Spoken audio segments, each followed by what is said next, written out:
Va Muhammad aka yutqizdingiz. Endi men aytgan joyga borib ko'ramiz.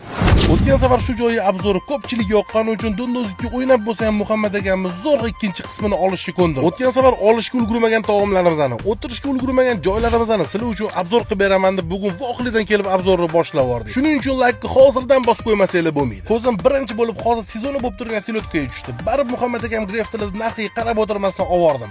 Atak narxi ham juda qimmat emas. Kommentariyaga hadeb beda press, somon press deb yozavermasdan o'zi Muhammad aka kim deb yozib ketinglar. O'zlari javob beradi. Ovqatlarning har bittasiga to'xtalib o'tolmayman, lekin katta qismini o'zingizlar videoda ko'rib olsanglar bo'ladi. Eng asosiysi botga kelganda oldindan joy egallab olish esingizdan chiqmasin. 20 minut deganda zo'rg'a joy topib obzorni boshladi. Salatli ikkalovimizga ham yoqdi. Olib ko'rishni tavsiya qilaman. Xaladesi ham mazasi zo'r ekan, lekin do'stimiz Sardor bomba xaladesiga yetmaydi. Men o'zimga kislo-sladkiy sousli tovuq olgan. Muhammad akam bu souslarga skumri olgan. Ikkala taomni ham mazasi me'yor. Yonidagi garnirlarning ham mazasi yaxshi. Bu videoni City Mallga kelib olib arzonroq joy qidirib yuradigan o'rtog'ingizga tashlab qo'ying. Umumiy narxlarni ko'rishingiz mumkin.